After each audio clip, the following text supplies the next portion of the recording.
Praise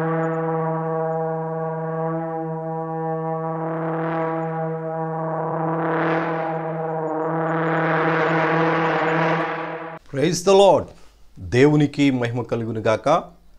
ప్రభు అయిన యేసుక్రీస్తు శ్రేష్టమైన నామములో మీ అందరికీ మరొకసారి ప్రేమపూర్వకమైనటువంటి ఆహ్వానాన్ని తెలియజేస్తూ ఉన్నాం. ప్రకటన గ్రంథములోని 7 అధ్యాయాలు మనం ధ్యానం చేశాం. 6-7 అధ్యాయాలలో ప్రభు అయిన యేసుక్రీస్తు 6 ముద్రలు విప్పదీశారు.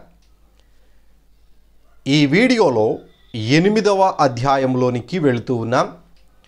8వ అధ్యాయంలో ప్రభు అయిన యేసుక్రీస్తు 7వ ముద్రను విప్పదీయబోతూ ఉన్నారు.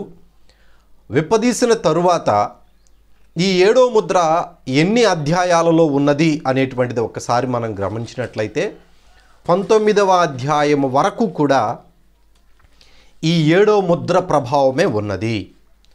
కాబట్టి జాగ్రత్త కలిగి శ్రద్ధ కలిగి దేవుని యొక్క వాక్యాన్ని ఆలకిద్దాం. ప్రార్థన చేసుకొని, ప్రేమ కలిగిన తండ్రి, మహిమ కలిగిన మా యేసు ప్రభువా, మీకు వందనాలు, స్తుతులు, స్తోత్రాలు చెల్లిస్తూ ఉన్నాం. మీ ఘనమైన ప్రశస్తమైన నామములో మీరు మమ్మల్ని ప్రేమించి మాకిచ్చినటువంటి గొప్ప భాగ్యాన్ని బట్టి మీకు వందనాలు. దేవా, మీ ఎదుట మేము నిలబడి మీ యొక్క రాకడను గురించినటువంటి వర్తమానాలను ఆలకించడానికి ఎదురు చూస్తూ ఉండగా మీరే మాతో మాట్లాడండి, మా హృదయాలను తృప్తిపరచండి. వీక్షిస్తున్న బిడ్డలను దీవించి ఆశీర్వదించి సంపూర్ణమైన అవగాహన, మారు మనస్సు, విశ్వాసములో స్థిర నివాసము చేయగలిగే కృపను అనుగ్రహించమని యేసు క్రీస్తు శ్రేష్టమైన నామమును అడిగి వేడుకొని ప్రారంభించుకుంటున్నాము తండ్రి, ఆమెన్. మరొకసారి ప్రభు పేరట మీ అందరికీ వందనాలు. ప్రకటన గ్రంథము 8వ అధ్యాయము 1-2 వచనాలను ఈరోజు మనం ధ్యానం చేద్దాం. ఆయన 7వ ముద్రను విప్పినప్పుడు పరలోకమందు ఇంచుమించు అరగంట సేపు నిశ్శబ్దముగా ఉండెను. అంతట నేను దేవుని ఎదుట నిలుచు 7 దూతలను చూచితిని. వారికి 7 బూరలు ఇవ్వబడెను. 6-7 అధ్యాయాలలో 6 ముద్రలను ప్రభు అయిన యేసుక్రీస్తు విప్పదీశారు. ఈ 6 ముద్రల కాలము 3.5 సంవత్సరాలు, 42 నెలలు, 1260 దినాలు. ఇక్కడ నుంచి 8వ అధ్యాయము దగ్గర నుంచి 19వ అధ్యాయము వరకు కూడా ఈ ఒక్క ముద్రనే ఉన్నది.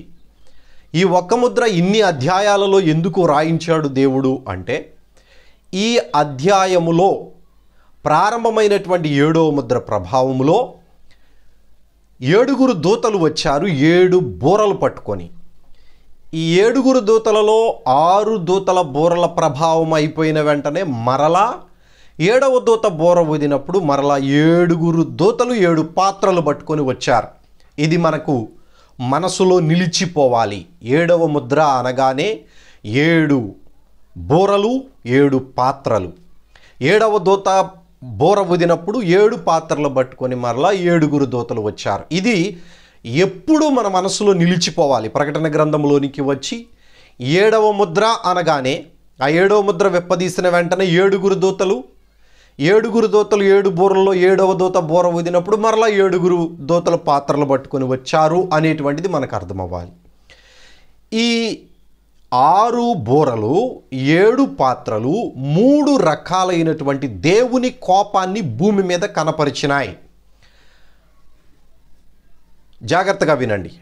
మొదటి శ్రమ, 2వ శ్రమ, 3వ శ్రమ అని 3 రకాల శ్రమలు భూమి మీద దేవుడు ఈ 7వ ముద్రలో చూయించాడు.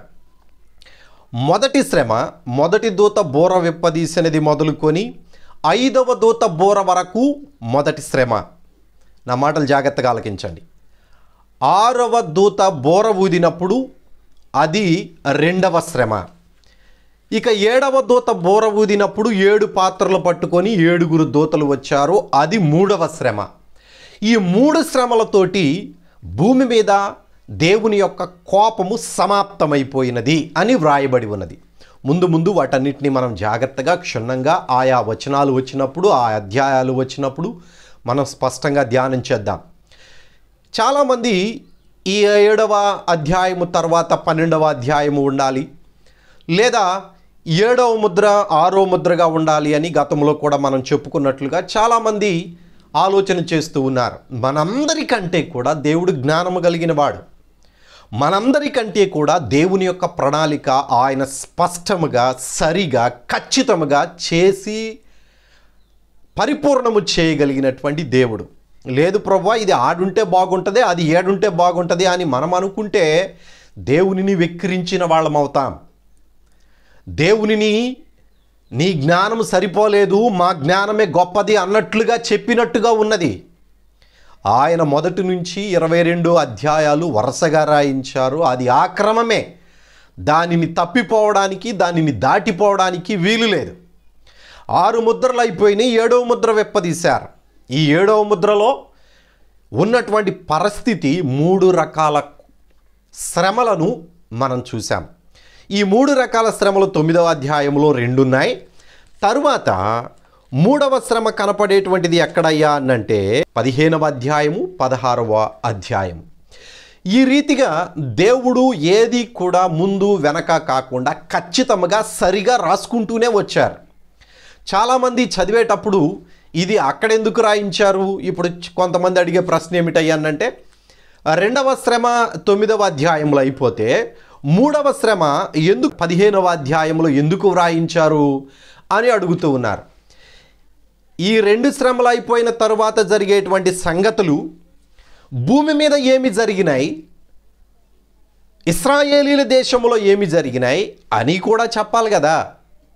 అవి చెప్పకుండా ఒక్క 7వ ముద్రలో ఉన్నటువంటి సమస్తాన్ని రాసుకుంటా వెళ్ళిపోతే అసలు అర్థం కాదు మనకి.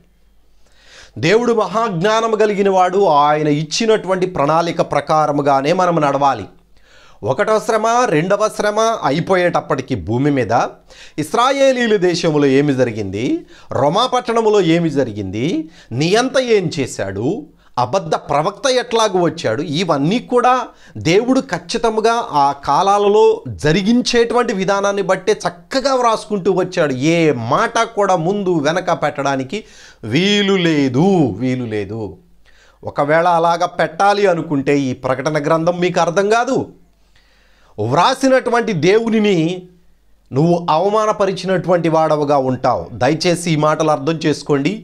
జ్ఞానము కలిగి దేవుని యొక్క వాక్యాన్ని ఆలకిద్దాం.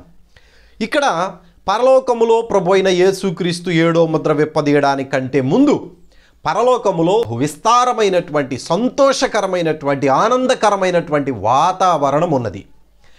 6వ ముద్ర విప్పదీసినప్పుడు దేవుడు సృష్టిని ఎందుకు చేశాడో, యేసుక్రీస్తుని శరీరధారిగా భూమి మీదకు ఎందుకు పంపించాడో, ఆ ప్రయాసకు, ఆ పనికి ఫలము దేవుని సింహాసనం ఎదుట కనబడింది.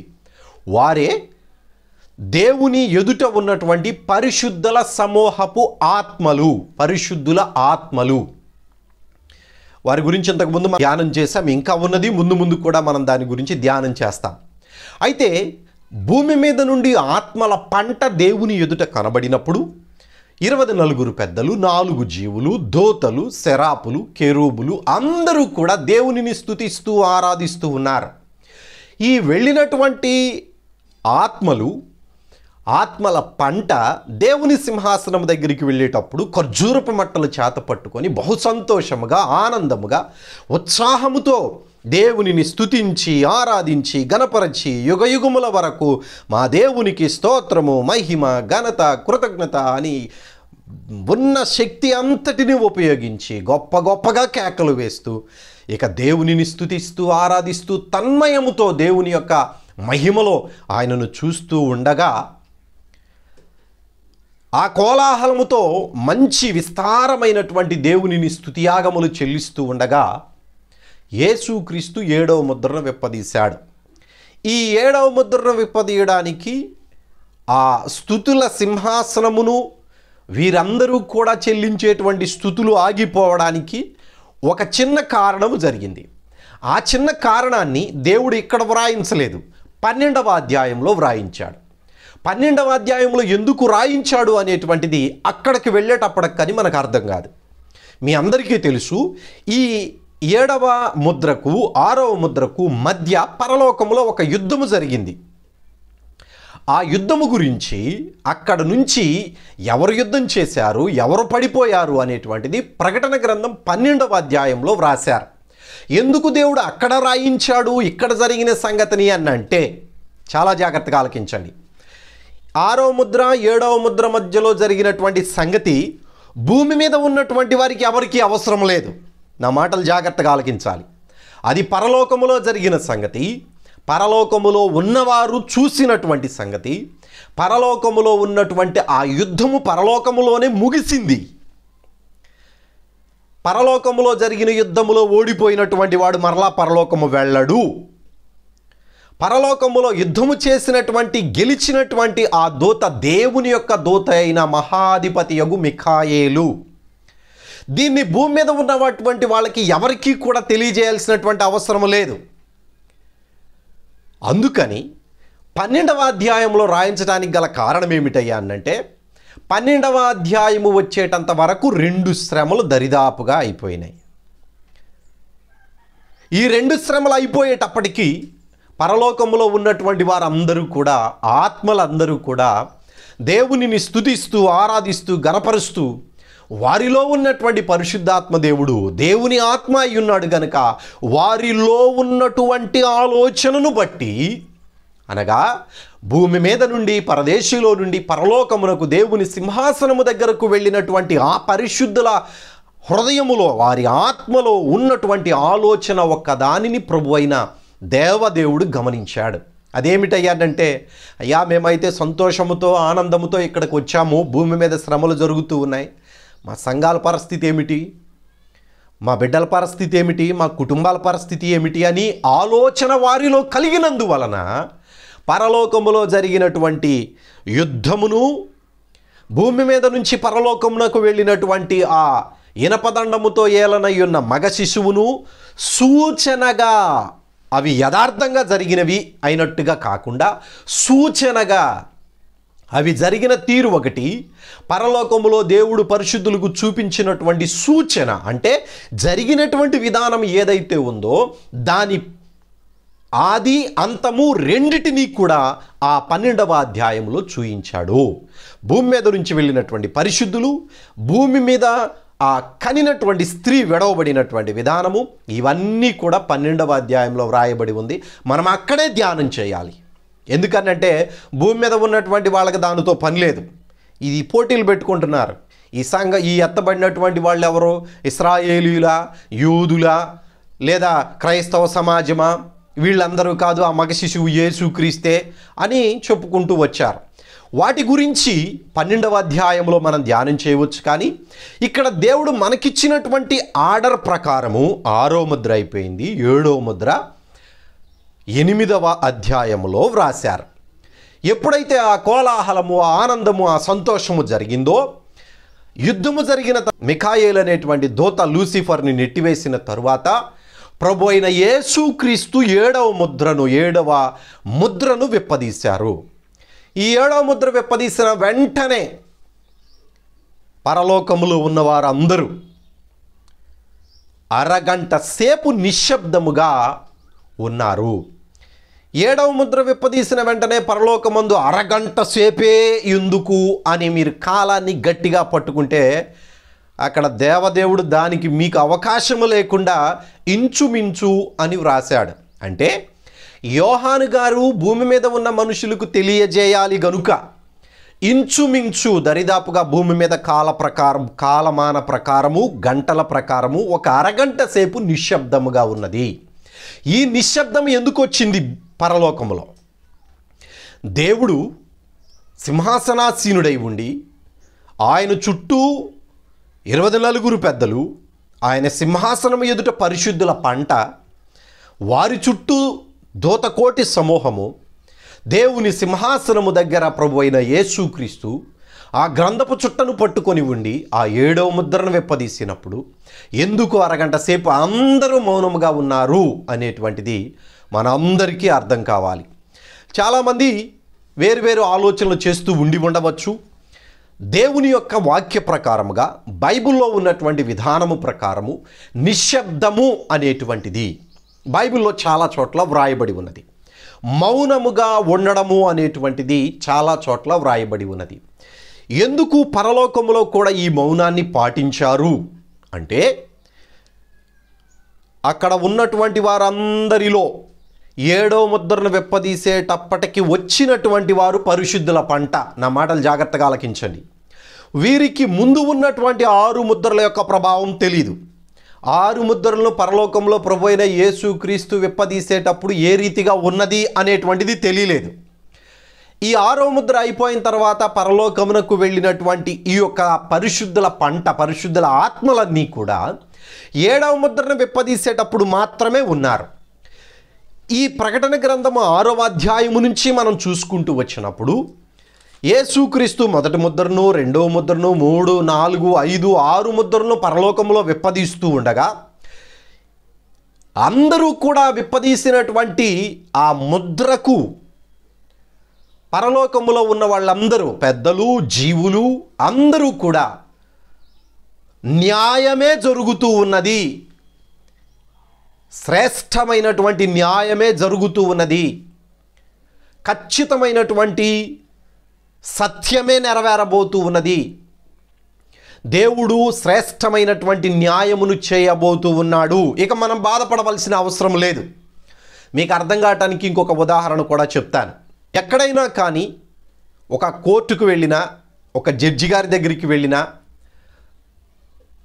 నువ్వు న్యాయము కలిగినటువంటి వాడవై ఉండి, సత్య సంబంధమైన కార్యాలు చేసిన వాడవై ఉండి, నీలో ఎక్కడా కూడా పాపము కనపడకుండా ఉన్నప్పుడు ఒక విశ్వాసం అనేటువంటిది మనలో ఉంటుంది. ఏమిటా విశ్వాసము అనంటే, దేవుడు ఖచ్చితంగా నా పక్షమున న్యాయమే చేస్తాడు, నేను ఏ తప్పు చేయలేదు, ఎవరికి ఎటువంటి హాని కలిగించలేదు, కానీ నా మీదకు ఈ యొక్క శోధన, ఈ శ్రమ, ఈ కష్టము వచ్చింది కనుక దేవుడు నాకు న్యాయమే చేస్తాడు అనేటువంటి ఆలోచనతో, విశ్వాసముతో మౌనముగా ఉంటాం. బైబిల్లో కూడా చాలా చోట్ల అదే వ్రాయబడి ఉన్నది.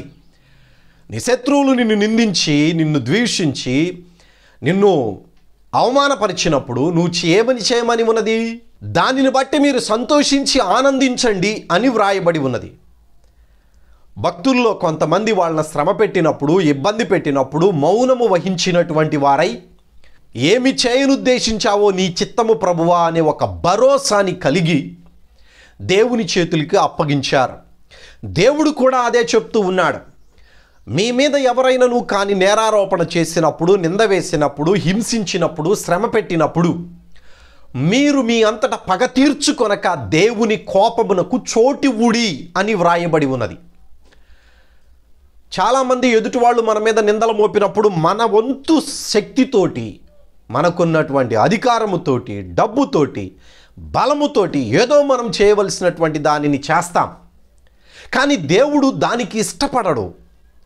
మనం చేసేటువంటి ఆ యొక్క కోపము తీర్చుకునేటువంటి దాంట్లో, శిక్ష విధించేటువంటి విధానములో, తీర్పు తీర్చేటువంటి విధానములో సరి అయినటువంటి న్యాయము చేయలేము, ఖచ్చితమైనటువంటి న్యాయాన్ని మనము చేయలేము. అందుకే దేవుడు అంటున్నాడు, మీరు ఏదైనాను కానీ మిమ్మల్ని నిందించి, హింసించి, దూషించినప్పుడు వారిని ప్రేమించండి. మిఖాయేలు దూత కూడా ఈ లూసిఫర్తో వాదోపవాదాలు జరుగుతూ ఉండగా, మోషే గారి శరీరము దగ్గర వాదోపవాదాలు జరుగుతూ ఉన్నప్పుడు మిఖాయేలు దూత ఈ లూసిఫర్ అనేటువంటి వాడిని దూషించలేదు, గద్దించలేదు, తీర్పు తీర్చలేదు. ఏమీ చేయకుండా, తీర్పు తీర్చడానికి తెగించకుండా దేవుడే నిన్ను గద్దించును అని చెప్పేసి వెళ్ళిపోయాడు. అంటే విశ్వాసుల యొక్క ఆలోచన, విశ్వాసుల యొక్క నమ్మకము, 24 పెద్దల ఆలోచన, దూతల ఆలోచన, కెరూబుల ఆలోచన, దేవుడు స్పష్టమైన ఖచ్చితమైన న్యాయాన్నే జరిగిస్తాడు. ఇక దాని గురించి మనం కంగారు పడవలసిన అవసరం లేదు, బెంబేలెత్తవలసిన అవసరం లేదు. వాళ్ళు అక్కడ ప్రార్థన చేయలేదు, అయ్యయ్యయ్యయ్యా ఇంకొక అరగంట సేపు ఆపయ్యా అని చెప్పేసి అనలేదు. అయ్యో మా కుటుంబ సభ్యులందరూ భూమి మీద ఉన్నారే అని బోరున విలిపించలేదు. విలాపము లేనటువంటి మనసులు కలిగినటువంటి వారై ఖచ్చితమైనటువంటి న్యాయము దేవుడు తీరుస్తాడు. నా వాళ్ళందరూ పరిశుద్ధులు, నా సంఘస్థులందరూ కూడా నీతి న్యాయములను అనుసరించి నడిచేటువంటి వాడు ఒకవేళ ఆ సమయంలో దేవుని సింహాసనం ఎదుట ఉంటే ఆ వ్యక్తి ఏమంటాడో తెలిసిన, దేవా నువ్వు న్యాయము కలిగిన వాడవు, నీవు ఎవరిని కూడా అన్యాయముగా శిక్షించే దేవుడవు కాదు. మేము ఎందుకు కంగారు పడాలి, ఎందుకు ఆవేశపడాలి, ఎందుకు తొందరపడాలి, నీవు స్పష్టమైనటువంటి న్యాయమును తీర్చే దేవుడవు అని చెప్పేసి అందరూ కూడా మౌనము వహించి ఆయన కార్యాన్ని, దేవుని యొక్క కోపాన్ని, భూమి మీదకు రాబోతున్నటువంటి ఆ 3 శ్రమలను స్వాగతిస్తూ ఉన్నారు. అందుకనే ఇక్కడ ఈ అరగంట సేపు నిశ్శబ్దానికి గల కారణం ఏమిటయ్యానంటే, మొదటి ముద్రను విప్పదీసినటువంటిది మొదలుకొని ప్రతి ముద్ర విప్పదీసేటువంటి సమయంలో కూడా పరలోకమంతా కూడా ఆ రీతిగానే మౌనముతోటి దేవునికి వారి అంగీకారమును తెలియజేశారు. ఏ ఒక్కరూ కూడా ఇది ఎందుకు చేస్తున్నావు ప్రభువా అని కానీ, ఆయన ఎదుట నిలబడి ఇదిగో నువ్వు ఇది చేయటం కరెక్ట్ కాదు అని కానీ చెప్పగలిగిన వాడు ఎవడు లేడు. ప్రతి ముద్ర విప్పదీసినప్పుడు మౌనము ఉన్నది. కానీ అందుకనే యోహాను గారికి ఆ మౌనము చూశాడేమో 1, 2, 3, 4, 5, 6 ముద్రలలో మొదటి 4 ముద్రలు విప్పదీసిన 4 జీవులలో ఒక్కొక్క జీవి ఆయనని పిలిచి ఇదిగో జరగబోతున్నటువంటిది చూడు అని చెప్పారు. గమనించండి, ఈ ఒక్క వ్యక్తి మాట్లాడుతున్నాడు అనేటువంటిది వినబడింది అనంటే మిగిలినటువంటి వాళ్ళు ఎవరు కూడా మాట్లాడటం లేదు అని అర్థం. అక్కడ మొదటి ముద్రను విప్పదీసినప్పుడు మొదటి జీవి, రెండవ ముద్రను విప్పదీసినప్పుడు రెండవ జీవి, మూడవ ముద్రను విప్పదీసినప్పుడు మూడవ జీవి, నాలుగవ ముద్రను విప్పదీసినప్పుడు నాలుగవ జీవి మాత్రమే పలికారు. అంటే మిగిలిన వాళ్ళందరూ కూడా మౌనముగానే ఉన్నారు. ఈ మాటలు జాగ్రత్తగా అర్థం చేసుకోండి. 1కి 2 సార్లు బైబిల్ని చదవండి. ఆ బైబిల్లో ఉన్న దేవుని మనస్సును మనము ఆస్వాదించి అనుభవించి ఆనంద సంతోషములతో దేవునిని స్తుతించడానికి మనల్ని మనం సిద్ధపరచుకుందాం. ఇక్కడ 8వ అధ్యాయంలో కూడా 7వ ముద్రను ప్రభు అయిన యేసు క్రీస్తు విప్పదీసినప్పుడు అదే మౌనమున్నది.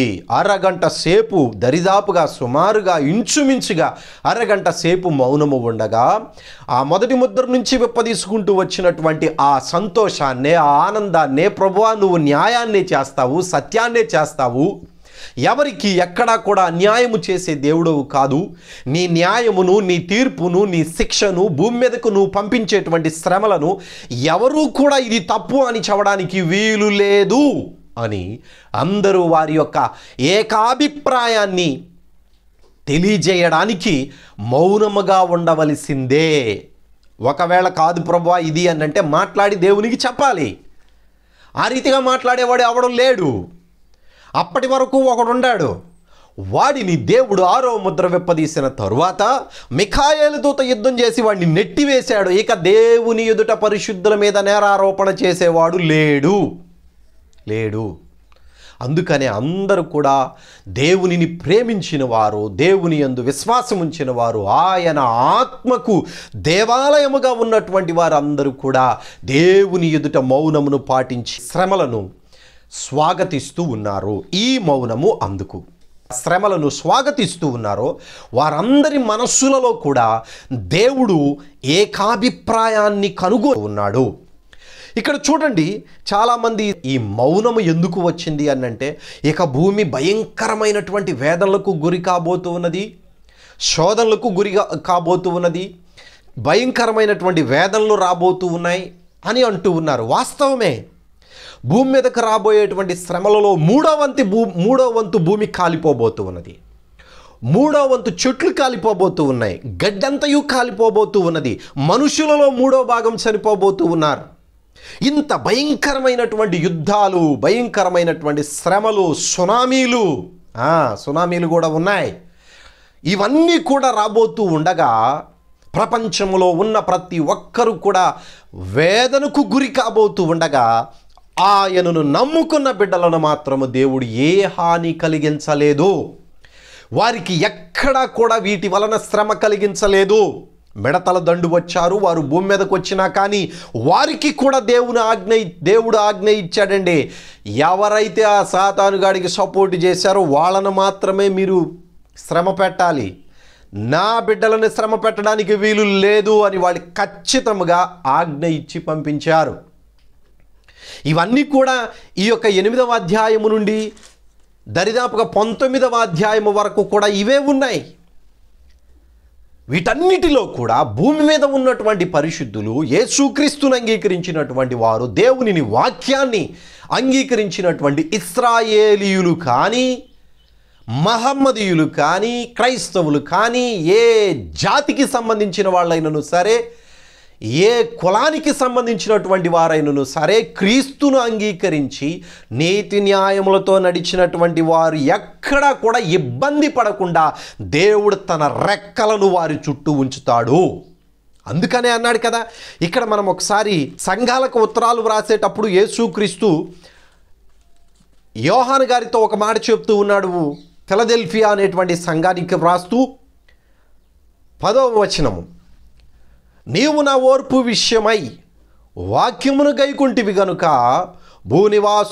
భూనివాసులను శోధించుటకు లోకమంతటి మీదకి రాబోవు శోధన కాలములో నేను నిన్ను కాపాడెదను. నమ్మకమైన దేవుడండి. ఏ మాట కూడా దాచిపెట్టకుండా స్పష్టంగా దేవుని బిడ్డలు తెలుసుకొని బహువిశ్వాసము కలిగి నమ్మకము కలిగి ఉండడానికి మనకి సమస్తమైన దేవుని ఆలోచనలు చెప్పాడు. భూమి మీదకి శ్రమలు వస్తాయి. ఆ శ్రమలలో దేవునిని అంగీకరించినటువంటి వారికి దేవుడు పంపించేటువంటి ఆ శోధనలు రావు. నా మాటలు జాగ్రత్తగా ఆలకించండి. బైబిల్లో ఆ రీతిగా ఉన్నదో లేదో చూడండి. అప్పుడు మీరు అనేకులకి ఈ వాక్యాన్ని తెలియజేయండి. భూమి మీద ఉన్నటువంటి ఆ శ్రమలలో పరిశుద్ధులు ఉన్నారు.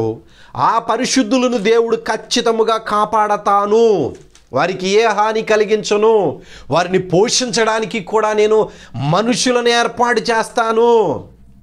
ఏర్పాటు చేయబడ్డారు కూడా. చదువుదామా మాట కూడా ఒకసారి. 12వ అధ్యాయము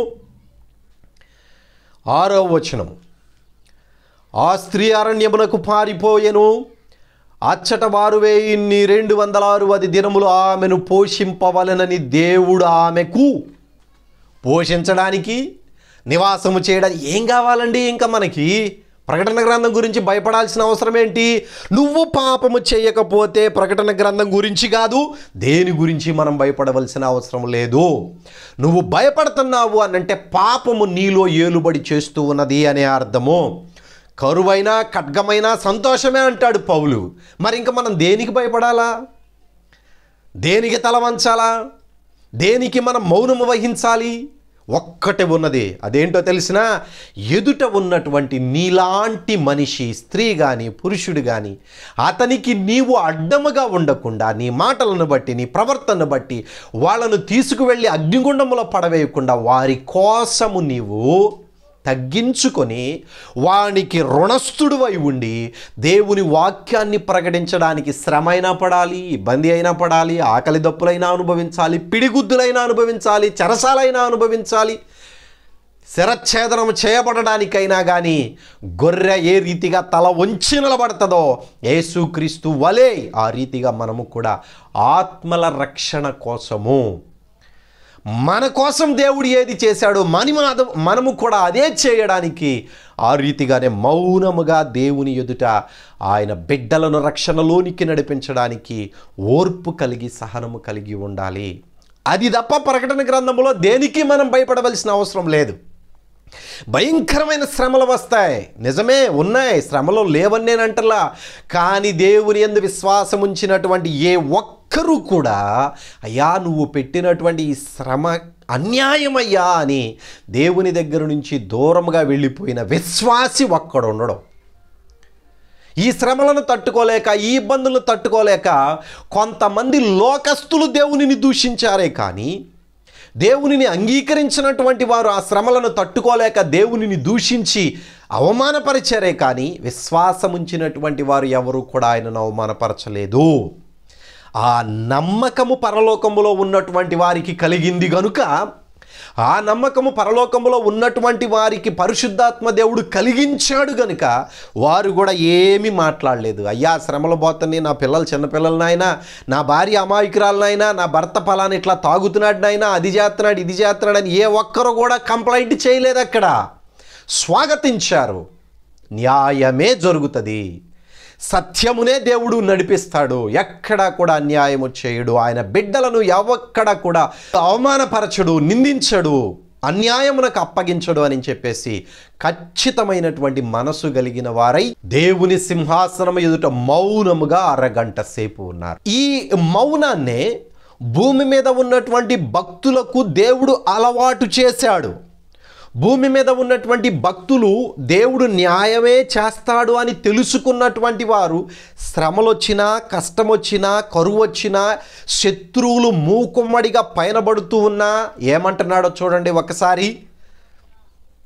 కీర్తనల గ్రంథము 62వ అధ్యాయంలో 1వ వచనము, నా ప్రాణము దేవునిని నమ్ముకొని మౌనముగా ఉన్నది, ఆయన వలన నాకు రక్షణ కలుగును అంటూ ఉన్నాడు భక్తుడు. తర్వాత 62వ అధ్యాయం 5వ వచనం కూడా చదవండి ఒకసారి. నా ప్రాణమా దేవుణ్ణి నమ్ముకొని మౌనముగా నుండుము, ఆయన వలననే నాకు నిరీక్షణ కలుగుచున్నది. ఎంత గొప్ప విశ్వాసమో ఆ భక్తుడిలో ఉందో చూడండి. ఎవరైనా దావీదు అనేటువంటిది మనందరికీ తెలుసు. దావీదుకు వచ్చినటువంటి కష్టాలు తెలుసు, దావీదుకు వచ్చినటువంటి ఎదురు దెబ్బలు తెలుసు. సౌలు వెంటబడ్డాడు కొంతకాలం అబ్షాలోము వెంటబడ్డాడు, కొంతకాలం అరణ్యములోకి వెళ్ళిపోయి ఉన్నాడు. ఎన్ని తిప్పలు పడ్డా, ఎన్ని బాధలు పడ్డా, ఎన్ని శ్రమలు పడ్డా, పాపమును విడిచిపెట్టిన తరువాత ఆయన తన ప్రాణముతో చెప్పుకున్న మాట ఏమిటయ్యానంటే, నా ప్రాణమా అస్సలు భయపడవద్దు, నువ్వు పాపము చేయకుండా నువ్వు ఖచ్చితమైన ప్రవర్తన కలిగి ఉన్నావు గనక చేసిన పాపమును ఒప్పుకొని విడిచిపెట్టి మరలా తిరిగి పాపమునకు బానిసగా ఉండలేదు గనుక నిన్ను ఎక్కడా కూడా దేవుడు అవమానపరచడు, నిన్ను ఎక్కడా కూడా నిందించడు, ఎక్కడా కూడా అవమానపరచడు. ఆయన చేయవలసిన న్యాయము తప్పనిసరిగా చేస్తాడు.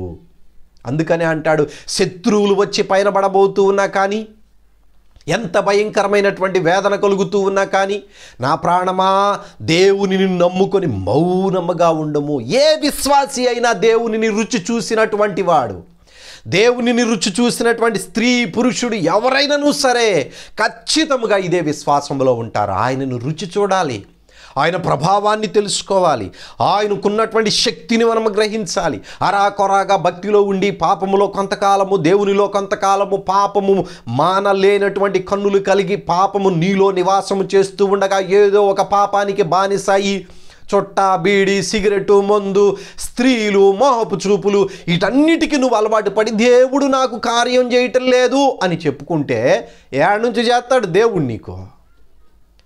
నువ్వు చేసిన తప్పుకి దేవుడు ఖచ్చితమైనటువంటి న్యాయము చేయాలి కదా. ఒకవేళ నువ్వు పాపములో ఉండి దేవుడు ఒకవేళ నీకు శ్రేష్టమైనటువంటి ఆశీర్వాదాలను ఇస్తే నువ్వు అగ్నిగుండానికి వెళ్ళడానికే సిద్ధమవుతావు. అది దేవునికి తెలుసు కనుకనే నిన్ను సరిచేస్తాడు, శుభ్రం చేస్తాడు. శ్రమల వలన, కష్టాల వలన, కన్నీళ్ళ వలన, శోధనల వలన దేవుడు మనము పడేటువంటి శ్రమలు మాత్రమే గ్రహించి నిన్ను శుద్ధి చేసి పరిశుద్ధమైనటువంటి వ్యక్తిగా నిన్ను మార్చడానికి ఏసి నూరతా ఉంటాడు. దేవుడు నిన్ను కొలిమిలో పెట్టి నిన్ను ఆవిరి చేస్తూ ఉంటాడు. శుద్ధ సువర్ణముగా రావడానికి, శ్రేష్టమైన బంగారముగా నువ్వు బయటికి రావడానికి ఎన్ని రకాలుగా నిన్ను ఇబ్బందులు పెట్టినా నీకంటే ఎక్కువ బాధపడేది ఆయన, నీకంటే ఎక్కువగా కన్నీళ్లు పెట్టుకునేది ఆయన. నీ గురించి నువ్వు పుట్టక మునిపే సమస్తము నీ గురించి తెలిసినవాడు ఆయన. మా నాన్నోళ్ళు బాధపడుతున్నారు, మా అమ్మోళ్ళు బాధపడుతున్నారు, వాళ్ళు వీళ్ళు అట్లా ఇట్లా నిన్ను పుట్టించడానికి ముందే నీ మరణ దినాన్ని లెక్క పెట్టుకున్న ఆ దేవుని యందు విశ్వాసం ఉంచకుండా ఆ దేవునిని నమ్ముకొని నా ప్రాణమా మౌనముగా ఉండు అనే మాట చెప్పడానికి ధైర్యం లేనివాడివిగా నువ్వు ఉండి ఏమి భక్తి మనం సాధన చేస్తాం? ఎంత భక్తి పరులమా అని చెప్పేసి మనం చెప్పుకోగలం? చూడండి దావీదు భక్తుడు ఏమంటున్నాడో ఇంకొక మాట కూడా చదువుదాం. 37వ అధ్యాయము 7వ వచనము, యెహోవా ఎదుట మౌనముగా నుండి ఆయన కొరకు కనిపెట్టుము. అక్కడ ఏమంటున్నాడు చూడండి, యెహోవా ఎదుట మౌనముగా ఉండి ఆయన కొరకు కనిపెట్టుము. నీ చుట్టుపక్కల ఉన్నటువంటి వాళ్ళు ఆశీర్వదించబడవచ్చు, డబ్బు సంపాదించుకోవచ్చు, వడ్డీ వ్యాపారాలు చేసి డబ్బులు సంపాదించుకోవచ్చు.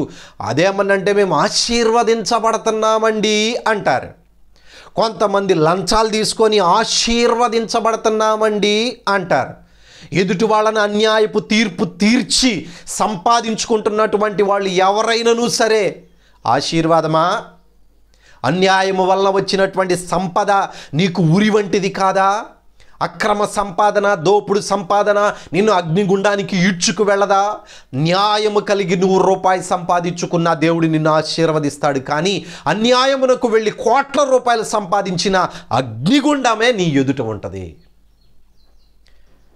అందుకనే ఇక్కడ అంటున్నాడు భక్తుడు, యెహోవా ఎదుట మౌనముగా ఉండుము, నా ప్రవర్తన నా దేవుని ఎదుట సరిగా ఉన్నది గనుక భయపడవలసిన అవసరం లేదు అని భక్తుడు ఎంతో నిశ్చయమైనటువంటి ఖచ్చితమైనటువంటి ఉద్దేశము దేవుని మీద కలిగి మౌనముగా ఉన్నాడు. అదే మౌనము పరలోకంలో కూడా కనబడింది. అదే మౌనము పరిశుద్ధులు, 24 పెద్దలు, 4 జీవులు, దూతలు అందరూ కూడా ఈ మౌనమే కలిగి ఉన్నారు. ఆయన నమ్మదగినవాడు, ఆయన ఎక్కడా అన్యాయము జరిగించడు, ఎవరికి కూడా అన్యాయము చేయడు, శ్రేష్టమైన న్యాయమును తీరుస్తాడు అని వాళ్ళు నమ్మి మౌనముగా ఉన్నారు. ఇంకొక అడుగు ముందుకు వేసి జకర్యా గారు ఏమంటారయ్యానంటే, యావత్తు ప్రపంచం అంతటా కూడా ఈ రీతిగానే ఉండాలి అంటున్నాడు.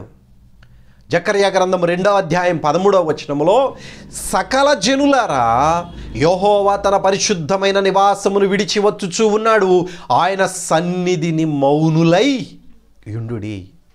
ఆయన న్యాయము తీర్చడానికి, శ్రేష్టమైనటువంటి భక్తిని మనకు అలవాటు చేయడానికి, ఆయన యొక్క ప్రభావము భూమి మీదకి రాబోతూ ఉండగా మౌనులై, భూమి కూడా సమస్త ప్రకృతి కూడా, అయ్యా నువ్వు చేసేది న్యాయము నాయనా, మాలో తప్పుంటే సరిదిద్దుతావు, ఒకవేళ మా పాపము పరిపూర్ణమై పరిపక్వమైపోతే మమ్మల్ని లెక్క చూసి సరిచేసే, లెక్క చూసి ముగించే దేవుడవు.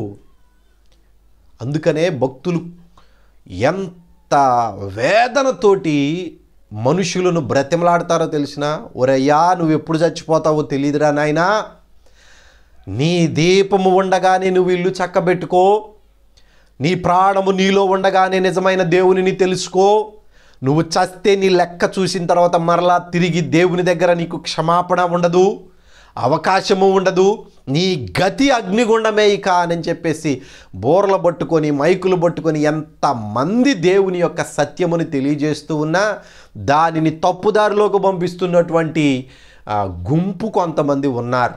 వీరు అప్పుడు ఉన్నారు, ఇప్పుడు ఉన్నారు, చివరి వరకు ఉంటారు. వీళ్ళ గురించి మనం ఆలోచించి టైం వేస్ట్ చేసుకోవడం అనవసరం. అయితే ఇక్కడ జకర్యా భక్తుడు ఏమంటున్నాడయ్యానంటే, ఆయన మనల్ని పరిశుద్ధపరచడానికి, నీతి న్యాయములతో నడిపించడానికి ఆయన తన సన్నిధిని విడిచి వచ్చుచూ ఉన్నాడు. ఆయన సన్నిధిని మౌనులై ఉండండి అంటూ ఉన్నాడు.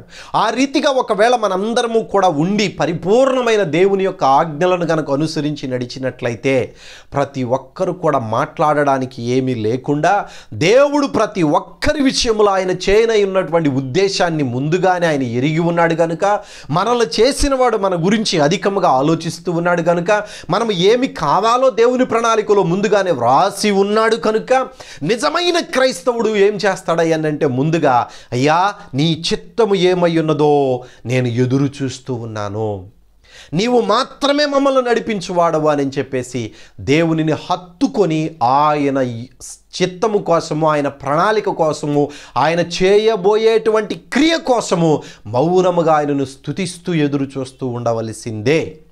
ఇంతవరకు మీకు అర్థమైందని నేను భావిస్తూ ఉన్నాను.